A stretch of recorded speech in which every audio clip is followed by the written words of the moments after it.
Hello everyone. आज के इस वीडियो में हम बात करेंगे ट्रांसपोर्टेशन इंजीनियरिंग के मैक्सिमम सैचुरेशन सिस्टम या यूटिलिटी फैक्टर सिस्टम के बारे में कि कैसे हम लोग किसी भी अलाइनमेंट को चूज करते हैं। जैसे हमारे पास अगर डिफरेंट ऑप्शंस हैं, उसमें से हम लोग बेस्ट पॉसिबल अलाइनमेंट जो होता है उसको कैसे सिलेक्ट करते हैं, उसके बारे में डिस्कस करेंगे। और किस क्राइटेरिया के बेसिस पे सिलेक्ट करते हैं हम लोग, इसके बारे में भी डिस्कस करेंगे। तो ये जो कॉन्सेप्ट है हमारा बेस्ट अलाइनमेंट चूज करने के लिए, ये डिसाइड किया जाता है मैक्सिमम सैचुरेशन सिस्टम या फिर यूटिलिटी फैक्टर सिस्टम के बेसिस पे कि अगर हमारे पास वेरियस अलाइनमेंट अवेलेबल है, उसमें से बेस्ट अलाइनमेंट कैसे चूज करें। तो उसके लिए हम लोग यूज करते हैं मैक्सिमम सैचुरेशन सिस्टम या फिर यूटिलिटी फैक्टर सिस्टम को। तो आइए सबसे पहले हम लोग देखते हैं कि होता क्या है मैक्सिमम सैचुरेशन सिस्टम। तो मैक्सिमम सैचुरेशन सिस्टम होता है हमारा किसी भी वेरियस ऑप्शन अवेलेबल हमारे पास रहे अगर अलाइनमेंट के, उसमें से जो बेस्ट ऑप्शन सिलेक्ट करें हम लोग अलाइनमेंट का, वो मैक्सिमम सैचुरेशन सिस्टम के बेसिस पे करते हैं। दूसरा चीज़ ये है कि जो हमारा मैक्सिमम सैचुरेशन सिस्टम है या फिर यूटिलिटी फैक्टर सिस्टम है, ये डिपेंड करता है हमारा पॉपुलेशन एंड प्रोडक्शन पे।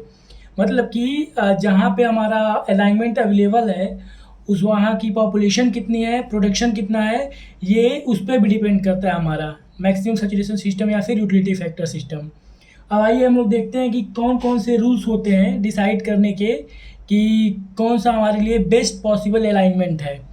तो सबसे पहला जो रूल होता है कि हम लोग क्या करते हैं, प्रोवाइड करते हैं utility factor of 0.5 to the lowest population range. मतलब कि जो सबसे कम पॉपुलेशन रेंज है उसको हम लोग क्या करते हैं, प्रोवाइड करते हैं यूटिलिटी फैक्टर 0.5 का, और इंक्रीज करते हैं बाय मल्टीप्लाइंग इट विथ 2।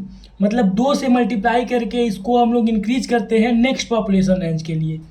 मतलब अगर इसको समझा जाए कि अगर हमारा जो सबसे कम पॉपुलेशन रेंज है उसके लिए अगर हम लोग 0.5 असाइन किए, तो जो हमारा नेक्स्ट पॉपुलेशन रेंज है उसको हम लोग 2 से मल्टीप्लाई करके उसको हम लोग यूटिलिटी फैक्टर उसका असाइन करेंगे। जैसे एग्जांपल के लिए आप लोग लिखा गया होगा 0.51248, ऐसे हम लोग मल्टीप्लाई करके 2 से आगे जैसे जैसे हमारा पॉपुलेशन रेंज आता जाएगा उसको असाइन करते जाएंगे।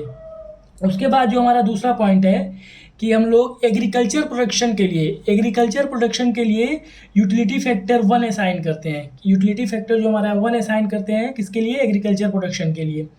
और जो हमारा इंडस्ट्रियल प्रोडक्शन की बात करें तो इंडस्ट्रियल प्रोडक्शन के लिए उसके वेटेज के बेसिस पे हम लोग यूटिलिटी फैक्टर असाइन करते हैं कि क्या वेटेज है, उसके बेसिस पे हम लोग यूटिलिटी फैक्टर उसका डिसाइड करते हैं। तो हम लोग यहाँ से क्या पता चला कि जो मैक्सिमम सैचुरेशन सिस्टम है या फिर यूटिलिटी फैक्टर सिस्टम है उसका यूज हम लोग बेस्ट अलाइनमेंट चूज करने के लिए करते हैं। और इसके जो रूल्स हैं कि सबसे लोवेस्ट पॉपुलेशन रेंज को 0.5 असाइन करते हैं यूटिलिटी फैक्टर, और 2 से मल्टीप्लाई करते हुए हम लोग आगे बढ़ते जाते हैं। एग्रीकल्चर प्रोडक्शन के लिए यूटिलिटी फैक्टर 1 असाइन करते हैं, और इंडस्ट्रियल प्रोडक्शन के लिए उसके वेटेज के हिसाब से हम लोग यूटिलिटी फैक्टर असाइन करते हैं। अब इसी पे हम लोग मैक्सिमम सैचुरेशन सिस्टम पे एक न्यूमेरिकल देखते हैं कि हाँ कैसे हम लोग किसी अवेलेबल ऑप्शंस में से बेस्ट अलाइनमेंट किस हिसाब से चूज करते हैं। तो हम लोग इस न्यूमेरिकल के बेसिस पे समझेंगे। तो जो हमारा न्यूमेरिकल लिखा गया है, मतलब शो कर रहा है कि there are 4 alternate proposal of a road plan for a backward district. The details are given as follows. Justify the region which proposal is the best, assuming utility units of 0.5, 1, 2, 4 for the 5 population range and 1 and 5 per 100 per 1000 tons of agriculture and industrial production served।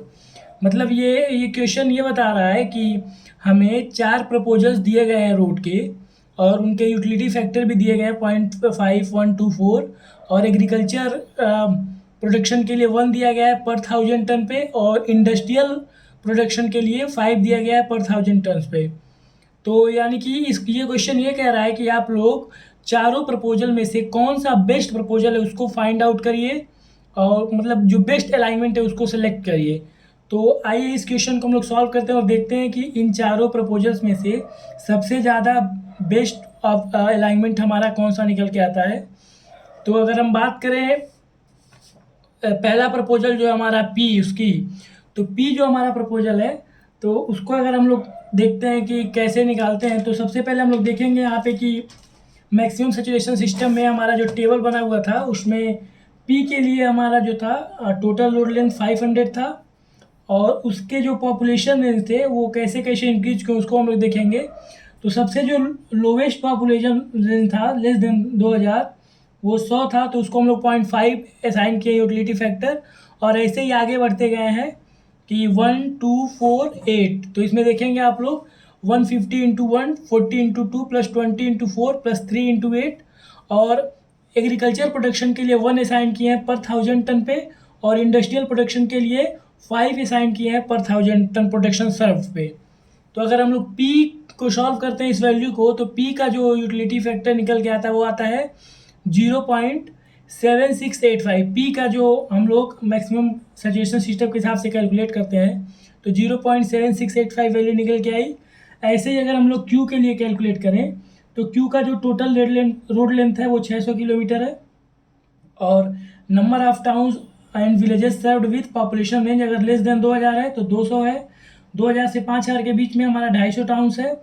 5000 से 10,000 के बीच में हमारा 68 है, और 10,000 से 20,000 के बीच में हमारा 28 है, और ग्रेटर देन 20,000 में 3 है। तो इसमें आप लोग ये साइन देख रहे होंगे 0.5 1 2 4 8 करके 0.5 सबसे लोवेस्ट पॉपुलेशन को, और जैसे जैसे पॉपुलेशन रेंज बढ़ता गया है उसको 2 से मल्टीप्लाई करके हम लोग असाइन करते गए हैं।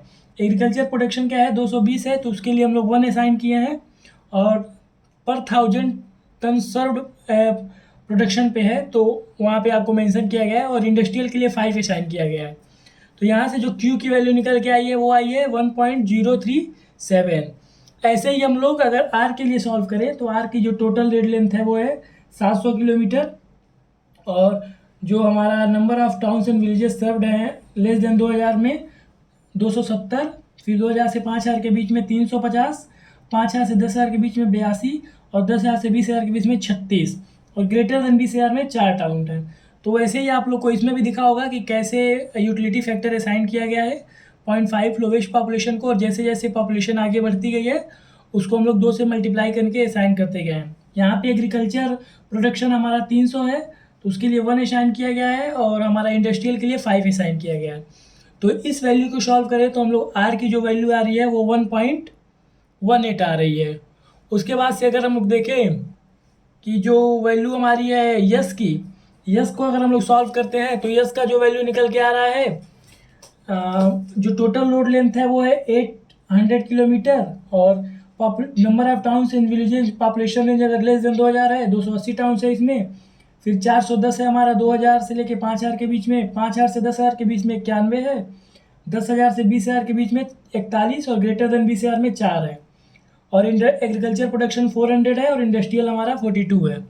तो ऐसे ही यहाँ पे सारे फैक्टर असाइन किए गए यूटिलिटी फैक्टर 0.5 1 2 4 8, और एग्रीकल्चर के लिए 1 और इंडस्ट्रियल के लिए 5। तो यहाँ से जो यस की वैल्यू निकल के आई है 1.16। तो इस चारों ऑप्शन से आप लोग को यहाँ से समझ में आ रहा होगा कि जो बेस्ट ऑप्शन हमारा है वो कौन सा निकल के आया है। तो जो हमारा बेस्ट ऑप्शन है वो इन चारों में से आर निकल के आया है कि अगर हम लोग इन चारों प्रपोजल्स में से अगर बेस्ट आर अलाइनमेंट को कंस्ट्रक्शन करते हैं, आर अलाइनमेंट को हम लोग चूज करते हैं तो इसकी यूटिलिटी सबसे ज़्यादा निकल के आएगी। यहाँ से हम लोग को ये शो हो रहा है। उसके बाद हमें यस अलाइनमेंट को सिलेक्ट करना है, उसके बाद क्यू को, उसके बाद पी को, यानी कि सीक्वेंस हम लोग मेंशन किए हैं, पहले आर फिर यस फिर क्यू फिर पी। तो सबसे ज़्यादा यूटिलिटी हमारा किस अलाइनमेंट का है, आर का, फिर यस का, फिर क्यू का, फिर पी का। तो आज के लेक्चर में बस इतना ही। Thank you.